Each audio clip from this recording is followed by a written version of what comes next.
I want to take a minute and illustrate the 5 physical aspects of rollback that Bruce lays out in some of the preview of what's going to be in the Tai Chi Mastery Program. It's important when you hear him kind of lay things out step by step that you understand the context so that you can begin to work on it. One of the best things that he does when he lays out his materials is explain the big picture and fill in all of the bullet points, all of the steps that you need to go through to get there. But too often what happens is you look at his big list and you think, oh, 1, 2, 3, 4, 5. I got it. Step 5 is where I want to be. I'm on to the next thing.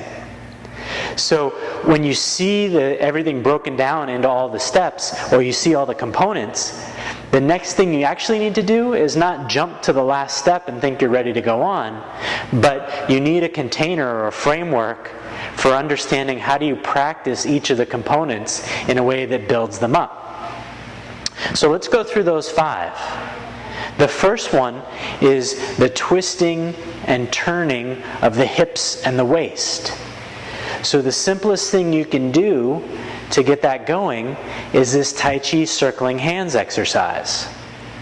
So as you're going, the hands are going to make a circle in the horizontal plane, but your first focus is on turning the waist, turning the legs, and integrating the hips so that the waist and the hips rotate together smoothly.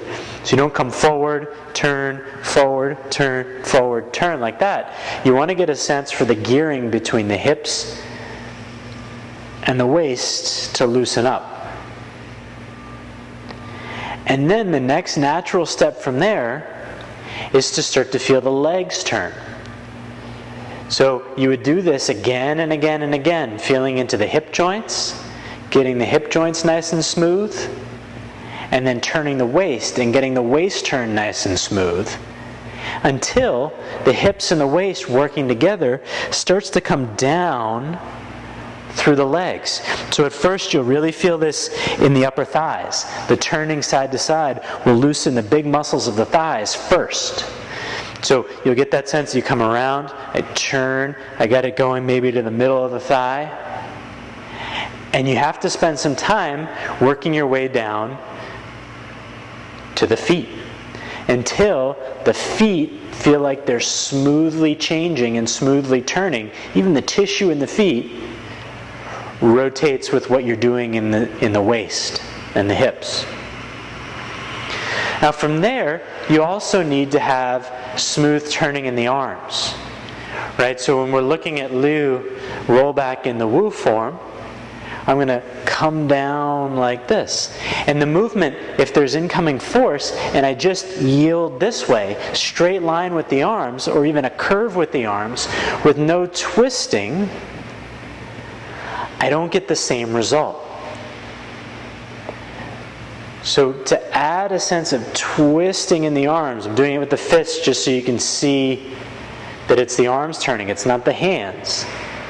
Adding a sense of twisting one way and twisting the other way. The next stage that he lays out is integrating the twists through the arms, the legs, hips, and the waist.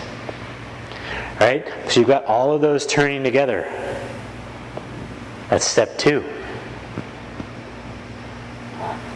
Step 3 is to soften the arms.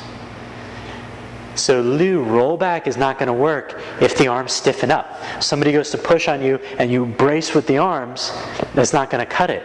So the arms have to give way and have to yield so that the incoming push is met with what you're doing with your body, which is the third thing. How do I soften the arms? And as you soften the arms, what you'll actually start to notice is that you'll feel it in your body more. So in addition to softening the arms, this naturally leads you into opening and closing in all the deep spaces inside the body.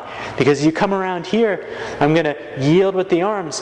I can get a feel for the yielding and the closing of all the deep spaces, relaxing everything into the body. And then here I want to open it out. And as I close and yield, that's one integration to play with. And then eventually you can play with, this is not rollback, but it's related, it's the opposite side of this. You can play with, how do I twist and open in an integrated way? So I'm showing you just not a particular movement, but just a very general sense of closing, twisting in, and opening and twisting out. And it's this combining the opening and closing, the coordinated twisting and turning, and the sense of yielding from the arms.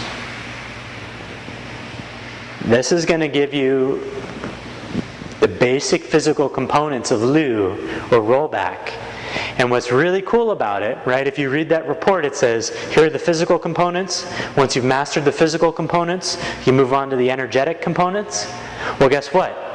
If you smoothly train, and this is one of the biggest things that Bruce always emphasizes, it comes across clearer than, in my opinion, clearer than any other dimension.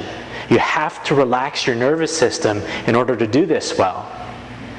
So if you train under that, with that goal in mind of how do I soften my nervous system so that integration happens, well, guess what? The act of working on these physical components and softening the nervous system is going to lead you to the energetics. You'll start to get a feel for absorbing, which is the beginning of how you start to work on the energetics of this move. There's obviously other stuff you need to do with another person to read them and respond to them and stick to them and learn all the adhering and all the other skills. But you can train a whole lot of this initially just by yourself in the solo training. So you've got your twisting, your opening and closing, really softening into the body, letting the arms be a conduit for the incoming force, so softening up the arms. And through the solo training, whether you're doing movements or a repetitive motion drill, just learning how to smoothly integrate everything. And that's the beginning of how you get these physical components of rollback.